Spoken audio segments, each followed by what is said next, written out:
Hello, how are you? Oh, good. Yes, I'm very well, thank you for asking. My name's Robert Lane, I'm a musician and a guitar tutor based in the UK. And in this video today, we're going to have a little look at the CAGED system, what it's all about and what that phrase actually means. Now, before we get into it, could I ask you please to subscribe to this channel, share the video, like it, comment on it, because doing all of those things just helps more people to find the videos in the future, and we can help to build this community and hopefully get some conversations going. And also I enjoy hearing from you as well, usually. So if you could just subscribe, share, all of that stuff, that'd be fantastic. Okay. So the CAGED system, what's that then? Something that gets asked a lot of guitar players and guitar teachers from people who haven't understood or discovered what the CAGED system is yet, is like, what does it mean? When I was learning to play, I was mainly self-taught, and I'd hear people talking about the CAGED system, and I wouldn't have a clue, or I'd see someone trying to explain it and think, God, that looks complicated, and kind of give up before I got too far into it. But it's not complicated at all as an idea. It's very simple, straightforward and useful. You can use it to play any chord that you need. You can use it to play any scale or arpeggio that you need as well. And the basic idea is quite simple. The using it obviously can be as complicated as you want it to be. But what I want to do in this video is just get the principle over to you. So the first thing is, and this will seem obvious, but if not explained to you, you've probably never thought about it.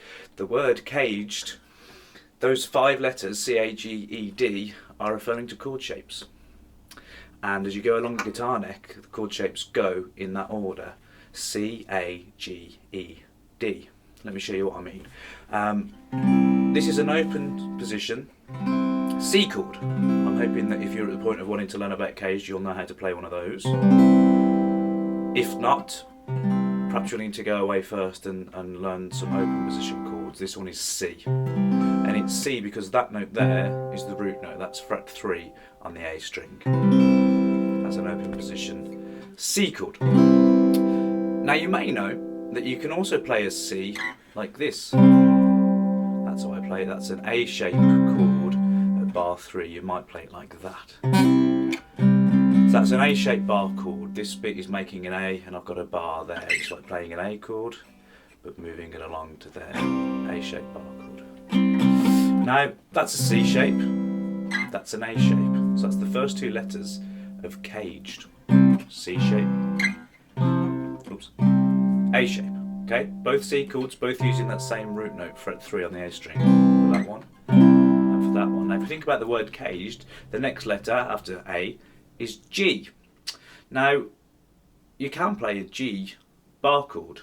It's not very pleasant, but it can be done, and in that case, it would be like this. Excuse me.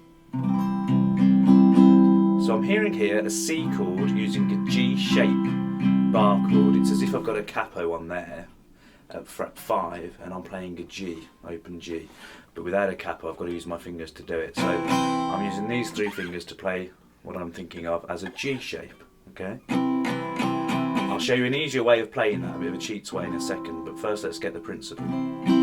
The root for this chord this time is here. That's a C note, fret 8 on the E string. There's a C before we had. There's that one, and in a G chord, in this shape, the root is there. So there's an open G, because the root is there, fret 3 on the E string, that's a G. I found a C on the same string, there, fret 8. I'm playing this bar chord for a G. So that's C shape C, A shape C, G shape C. Now, the easier way to do that is to ignore these strings, just play the top of it like that. So I'm still barring at fret 5, but just across the D, G, B and E string, and then I'm catching this note here, as the ambulance goes past, catching this note here, which is fret 8 on the high E string. Now what's that note? It's C, because it's the same as the C on that string, because they're both E's, so they've got the same notes at the same frets. So that's still a G shape, it's just that I'm leaving out the bottom bit, and that's a lot easier to play. Now can you spot as well that that bit there, where my bar is at the moment, is the same as the A shape? Those 3 fingers, you could do it that way, or what I think of or call the mini bar with my 3rd finger. That's fret 5. So I've gone C shape, A shape, G shape. First three letters of CAGED, C, A and G.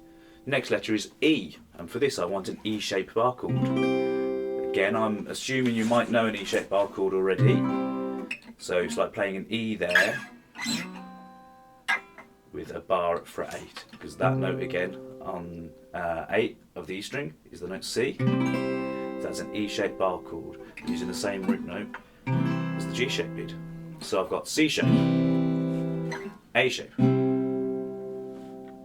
G shape, whether I do that bit or all of it, and then E shape. C, A, G, E, I've only got one letter left, and that's D. Now, so your normal D chord that you know down here, if you put that up at fret 12, all the way up there, what you're hearing there is a C chord. Okay, so I've gone all the way along the neck playing C's. C shape, A shape, G shape, E shape, D shape. Now, again with this one, to play it properly, you'd want to put a root there. That's fret 10 on the D string. It's an octave of the root you were using on the E shape. It's there on the E shape.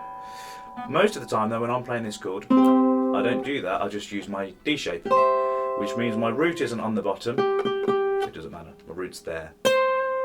So if you know your notes on the B string, you can use D shape. So I know that that note there is a C, so this chord is a C. I know that note there is an A, so that chord is an A. Alright?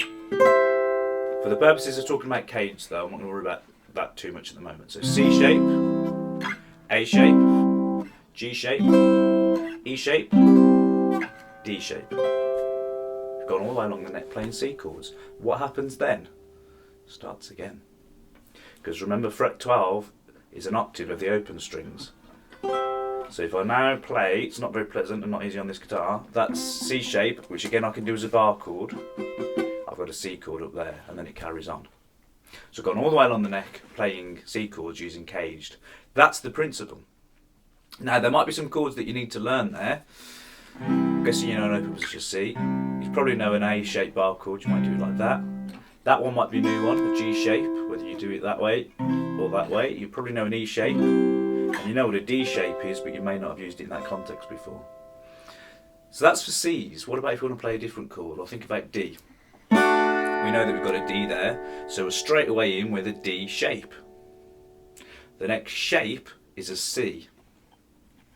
It should be like that. Sorry, excuse me. Like that. That is a C shape, but using a bar chord. So I'm using those three fingers there to make the C, with the bar there. The roots here give me D. C, A shape, D chord, C, A, G, C, A, G, E, C, A, G, E, D. So that time I've gone all the way along the neck playing D chords. Now, if any of that doesn't make sense, don't worry too much. I just want you to take away from this the idea that CAGED just means moving 5 chord shapes, C, A, G, E, D, and using them to play the same chord along the fretboard. Try that with a C. So normal open position C, A shape at fret 3, G shape with this little bar thing at fret 5, E shape at fret 8, and then D shape at fret 12. Right, I hope that's made sense. Let me know in the comments if it has, or if there's anything I can do further to sort of help you understand that. Send me a message, let me know what you think. Subscribe to the channel, share the videos, because as I mentioned before, doing all that stuff just helps other people to find the videos in the future. You can find out more about me at robertlanemusic.co.uk, where you can hear my music and find the various projects that I'm working on. And I've also recently started a podcast that you might find interesting called the Robert Lane Creative Careers Podcast, which features conversations with creatives about creativity and making a living in the arts. You can find that on iTunes, Stitcher and all the other various platforms, as well as on my website, robertlanemusic.co.uk. Alright, I hope that's been useful. Let me know. See you next time. Bye.